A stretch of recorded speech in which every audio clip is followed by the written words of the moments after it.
ಮಗಳೇ, ಅಯ್ಯೋ ಎಂತ ಕೆಲಸ ಮಾಡ್ಕೊಂಡಪ್ಪ, ಎಂತ ಕೆಲಸ ಮಾಡ್ಕೊಂಡಮ್ಮ. ಜಾನಿಕ, ಯಾಕೆ ಹೀಗ್ ಮಾಡ್ಕೊಂಡೆ? ಯಾಕೆ ನಮ್ಮನ್ ಬಿಟ್ಟೋದೆ? ಎಂತ ಕೆಲಸ ಮಾಡ್ಕೊಂಡಮ್ಮ. ಅಯ್ಯಪ್ಪ ಮಗಳೇ, ನಿನ್ನ ವಿಷಯದಲ್ಲಿ ತುಂಬಾ ತಪ್ಪು ಮಾಡ್ಬಿಟ್ಟಮ್ಮ, ತುಂಬಾ ತಪ್ಪು ಮಾಡ್ಬಿಟ್ಟು. ಯಾಕೆ ಪುಟ್ಟಿ ಹೀಗ್ ಮಾಡ್ಕೊಂಡೆ? ಮುಂದಿನ ಸಲ ಚೆನ್ನಾಗಿ ಓದಿ ಸೀಟ್ ತಗೋಬೇಕಿತ್ತಲ್ವಾ? ನಿನ್ನ ವಿಷಯದಲ್ಲಿ ತುಂಬಾ ತಪ್ಪು ಮಾಡ್ಬಿಟ್ಟಮ್ಮ.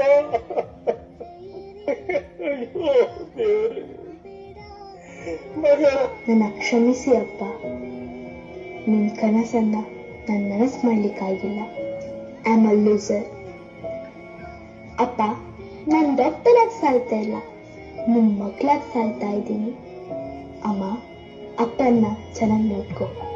Miss you. ಮಗಳೇ, ನಿನ್ನ ಅನ್ಯಾಯವಾಗಿ ಬಲಿ ಕೊಟ್ಟಲ್ಲಮ್ಮ. ಮಗಳೇ, ನನ್ನ ತಪ್ಪಾಯ್ತಮ್ಮ. ನನ್ನನ್ನು ಕ್ಷಮಿಸಮ್ಮ ಮಗಳೇ, ನನ್ನನ್ನು ಕ್ಷಮಿಸು. ಒಂದು ಏನ್ ಪ್ರಯೋಜನ ಸರ್? ನೀವು ಪೇರೆಂಟ್ಸ್ಗಳೇ ಹೀಗೆ. ನೀವು ಮಾಡಕ್ಕಾಗದೇ ಇರೋದನ್ನ ನಿಮ್ ಮಕ್ಕಳು ಮಾಡ್ಲಿ ಅಂತ ಅವ್ರ ಮೇಲೆ ಪ್ರೆಷರ್ ಹಾಕ್ತೀರಾ, ಅವ್ರ ಕನಸನ್ನ ಕೊಡ್ತೀರಾ, ಅವ್ರ ಭವಿಷ್ಯವನ್ನ ನೀವು ಡಿಸೈಡ್ ಮಾಡ್ತೀರಾ. ನಿಮ್ಮಂತವರಿಂದ ಇವತ್ತು ದಿನ ಬೆಳಗಾದ್ರೆ ನ್ಯೂಸ್ ಅಲ್ಲಿ ಫೇಲ್ ಆದ ಸ್ಟೂಡೆಂಟ್ಸ್ ಅದನ್ನ ಫೇಸ್ ಮಾಡೋ ಧೈರ್ಯ ಇಲ್ಲದೆ ಸುಸೈಡ್ ಮಾಡ್ಕೋತಿದ್ದಾರೆ ಅನ್ನೋ ನ್ಯೂಸ್ ತುಂಬಾನೇ ಕಾಮನ್ ಆಗ್ಬಿಟ್ಟಿದೆ. ನೀವು ಹಾಕೋ ಪ್ರೆಷರ್ ತಗೊಳಕ್ಕಾಗದೆ, ಅದನ್ನ ಯಾರಿಗೂ ಹೇಳಕ್ಕೂ ಆಗದೆ ಪಾಪ ಮಕ್ಕಳು ಸೂಸೈಡ್ ಮಾಡ್ಕೋತಿದ್ದಾರೆ. ಪ್ರೀತಿಯ ಪೋಷಕರೇ, ಮಕ್ಕಳ ಕನಸಿಗೆ ರೆಕ್ಕೆ ಕಟ್ಟಿ ಅವರನ್ನ ಖುಷಿಯಿಂದ ಬದುಕಲು ಬಿಡಿ. ಜೀವ ಇದ್ರೆ ಇನ್ನೊಂದ್ಸಲ ಎಕ್ಸಾಮ್ ಬರೀಬಹುದು. ಜೀವನೇ ಇಲ್ದಿದ್ರೆ ನಿಮ್ಮ ಪ್ರೆಸ್ಟೀಜ್, ನಿಮ್ಮ ಸ್ಟ್ಯಾಂಡರ್ಡ್ ಯಾವುದೂ ಲೆಕ್ಕಕ್ಕೆ ಬರೋದಿಲ್ಲ.